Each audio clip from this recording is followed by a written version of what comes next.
ഇന്ന് തന്നെ ഡൗൺലോഡ് ചെയ്യൂ. കാണൂ നിങ്ങളുടെ ഫേവറേറ്റ് ഷോസ്. എന്നെ കളിയാക്കുന്ന ചിന്നുണ്ടല്ലോ, അവളുടെ നേരെ എനിക്ക് പൊട്ടിക്കാനുള്ള വലിയ ബോംബാ ഈ ഡ്രൈവർ നാടകം. ചിന്നു മുറി കയറിയ എന്റെ ഫാമിലി ഫോട്ടോ ഒക്കെ കാണില്ലേ? തിരിച്ചറിയുന്നതിന് മുമ്പ് ഞാൻ ചെല്ലട്ടെ, ഇല്ലെങ്കിലേ ഇതോടെ തീർന്നുമല്ല. എന്തെങ്കിലും സംശയം തോന്നിയ പിന്നെ അപ്പൊ വെടിവെച്ച് തൂക്കി അകത്തിടും. അതുകൊണ്ട് വന്നു കഴിഞ്ഞാൽ പിന്നെ കൂടുതൽ അടുക്കാനൊന്നും പോകണ്ട.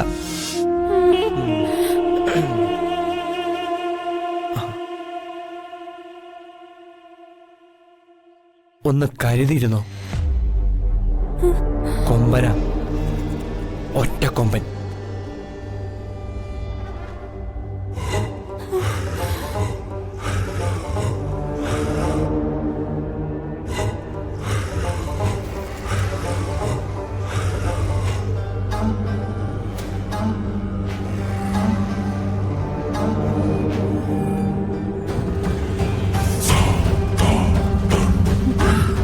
അമ്മേ, ഒരു കുഴപ്പമുണ്ട്. ഇവിടുത്തെ മാഡത്തിനും സാറിനും അർജുൻ സാർ അല്ലാതെ ഒരു മകൻ കൂടി ഉണ്ടെന്ന് ആ ഡ്രൈവർ മഹി പറഞ്ഞതാ. പ്രശ്നം അതല്ലമ്മേ, അയാളൊരു പോലീസുകാരനാ.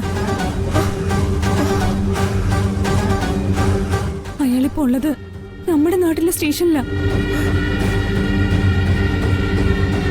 മഹി പറഞ്ഞത് വെച്ച് നോക്കുമ്പോ അയാൾ ഒരു ഗുണ്ടയാ, കാക്കിയിട്ട് ഗുണ്ട.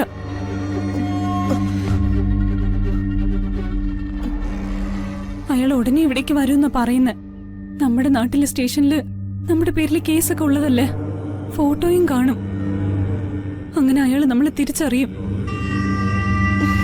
പിന്നെ എന്താ നടക്കാന്ന് ഞാൻ പറയണ്ടല്ലോ.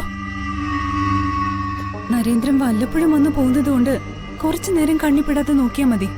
അതുപോലെ അല്ല ഇത്, നമ്മൾ ശരിക്കും കുടുങ്ങും. നമുക്ക് ഇന്ന് തന്നെ ഇവിടുന്ന് പോയാലോ? അയാള് എപ്പോഴും എവിടേക്ക് വരുന്നതെന്ന് അറിയില്ല. ഇനി ഇവിടെ നിൽക്കുന്നത് ബുദ്ധിയല്ല. എങ്ങോട്ട് പോണെന്ന് എനിക്കും അറിയില്ലമ്മേ, പക്ഷെ പോണം. ഇനി ഇവിടെ നിൽക്കും തോറും ഒരു സമാധാനം ഉണ്ടാവില്ല. അമ്മേ, ഇനി ആലോചിച്ച് നിന്ന മനസ്സ് മാറും. അത് അപകടമാവും. ഇന്ന് രാത്രി തന്നെ പോവാം.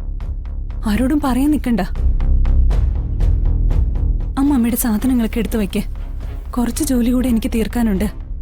അത് കഴിഞ്ഞ് വന്ന് ബാക്കി നോക്കാം. ഞാൻ പോയിട്ട് വരാം അമ്മ.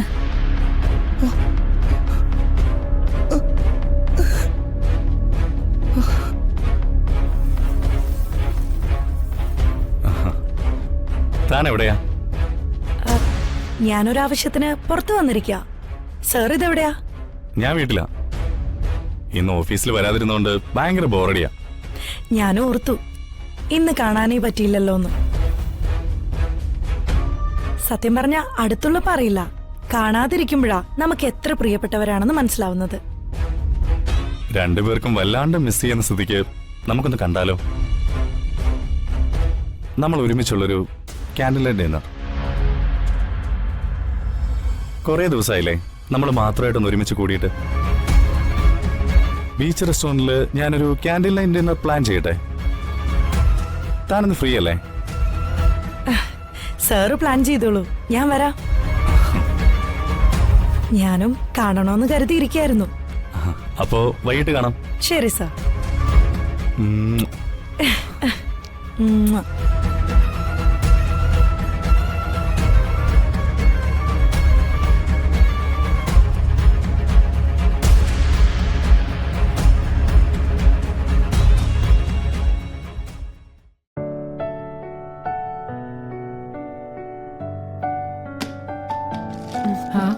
ചിന്നുമോളെ, നീ ഇന്നലെ ഇവിടെയെല്ലാം തുടച്ചതല്ലേ? എന്നും തുടയ്ക്കണമെന്നാ ചന്ദ്രമ്മ പറഞ്ഞത്. അതിന്റെ ഒന്നും ആവശ്യമില്ല. 2 ദിവസമോ 3 ദിവസമോ കഴിയുമ്പോ മതി. അതിനു മാത്രം ഒന്നും ഇല്ലല്ലോ ഇവിടെ. ആ, നീ ഒരു കാര്യം ചെയ്, ഇവിടുത്തെ ഇളയവന്റെ മുറി ഒന്ന് വൃത്തിയാക്ക്. ഇളയ മകനെന്ന് പറയുമ്പോ അർജുൻ സാറിന്റെ അനിയനാണോ? അതെ. എന്തേ, ആ മുറി തുടയ്ക്കാൻ നിനക്ക് പേടിയാണോ? ഇവിടെ മൊത്തം 2 ആൺമക്കളാ. ഒന്ന് അർജുൻ സാറ്, മറ്റേത് അഖിൽ സാറ്. രമാമയ്ക്ക് ഒരു അഖിൽ സാറിനെ പേടിയാ. പോലീസിലാ. ആ ഇളയ മകനെ കുറിച്ചല്ലേ ഡ്രൈവർ പയ്യൻ എന്നോട് പറഞ്ഞത്? അയാളുടെ കാര്യങ്ങളൊന്ന് ചോദിച്ചാലോ? അല്ലെങ്കിൽ വേണ്ട, വെറുതെ ഇവര് വല്ലതും വിചാരിക്കും. ഞാൻ ഇന്നാള് നോക്കിയപ്പോ ആകെ അലങ്കോലമായിട്ട് കിടക്കുമായിരുന്നു.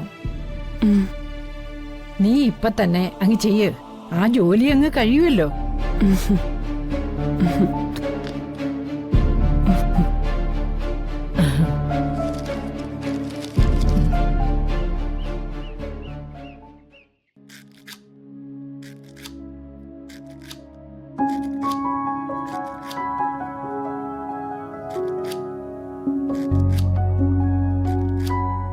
ചന്ദ്രാമേ, ഞാൻ പുറത്തു പോകുന്നുണ്ട്. എന്തെങ്കിലും വാങ്ങാനുണ്ടോ? ആ, കുറച്ച് സാധനങ്ങൾ വാങ്ങാനുണ്ടായിരുന്നു. ലിസ്റ്റ് ഞാൻ ചിന്നുന്റെ കൊടുത്തിട്ടുണ്ടല്ലോ. എന്നിട്ട് അയാളവിടെ? മോന്റെ മുറി വൃത്തിയാക്കാൻ അമ്മ പറഞ്ഞു വിടുന്ന കണ്ടു. ഓ, എന്റെയോ? എന്തിന്? ആ മുറി തൂക്കാനും തുടയ്ക്കാനും മോ സമ്മതിക്കില്ലല്ലോ. അമ്മയാ ചിന്നുവിനോട് പറഞ്ഞത് മുറി വൃത്തിയാക്കിയിടാൻ. അയ്യോ, എന്തുപറ്റി? ചിന്നു എന്റെ മുറി കയറിയാ എന്റെ ഡ്രൈവർ നാടകം പൊളിയില്ലേ? പൊളിയട്ടെ. അയ്യോ, അത് പറ്റില്ല. എന്നെ കളിയാക്കുന്ന ചിന്നുണ്ടല്ലോ, അവളുടെ നേരെ എനിക്ക് പൊട്ടിക്കാനുള്ള വലിയ ബോംബാ ഈ ഡ്രൈവർ നാടകം. ചിന്നു മുറി കയറിയാ എന്റെ ഫാമിലി ഫോട്ടോ ഒക്കെ കാണില്ലേ? തിരിച്ചറിയുന്നതിന് മുമ്പ് ഞാൻ ചെല്ലട്ടെ, ഇല്ലെങ്കിലേ ഇതോടെ തീർന്നു എല്ലാം. ഈ പിള്ളേരുടെ ഒരു കാര്യം എല്ലാം തമാശയാ.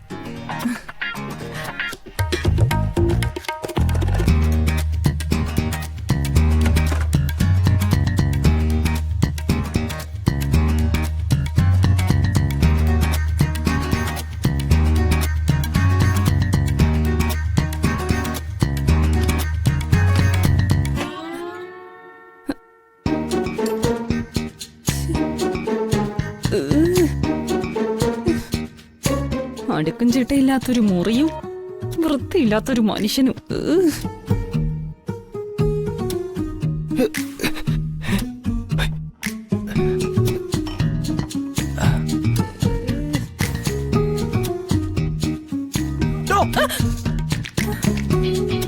തന്നോടാരോ ഇതിനകത്ത് കയറാൻ പറഞ്ഞത്? മുത്തശ്ശി ഇവിടെയൊക്കെ വൃത്തിയാക്കാൻ പറഞ്ഞു. അതൊന്നും വേണ്ട, താൻ ഇവിടെ ഇറങ്ങിക്കേ. ഇറങ്ങാനോ? എങ്ങോട്ട് ഇറങ്ങാൻ? താൻ ഇനി ഒരു നിമിഷം ഇവിടെ നിൽക്കരുത്. ഇതൊക്കെ പറയാൻ താനാരാ? താൻ ആദ്യം പുറത്തിറങ്ങ്. ദേ, പറയുന്നത് കേട്ടോ. ഞാൻ പറഞ്ഞില്ലേ രമാ മാഡത്തിന്റെ രണ്ടാമത്തെ മകന്റെ കാര്യം. താൻ അറിയാത്ത, ഞാൻ പറയാത്ത കുറച്ച് കാര്യങ്ങൾ കൂടിയുണ്ട്. ഈ മുറിയിൽ ആരും കയറുന്നത് അയാൾക്ക് ഇഷ്ടമല്ല. അയാൾ ഇപ്പോഴെങ്ങാനും ഇവിടേക്ക് കയറി വന്നാ തന്റെ കാര്യം പോക്കാ, പിടിച്ച് തിന്നുകളെ. അതെന്താ, അയാൾ മനുഷ്യരാണോ തിന്നുന്നേ? ആഹാരമല്ലേ? തന്റെ ഇമ്മാതിരി വർത്താനം കേട്ടാ എപ്പോ തന്നെ അടിച്ച് പുറത്താക്കിന്ന് പറഞ്ഞാ മതി. പുള്ളിക്കാരൻ പോലീസാണെങ്കിലും തനി ഗുണ്ടയുടെ സ്വഭാവ.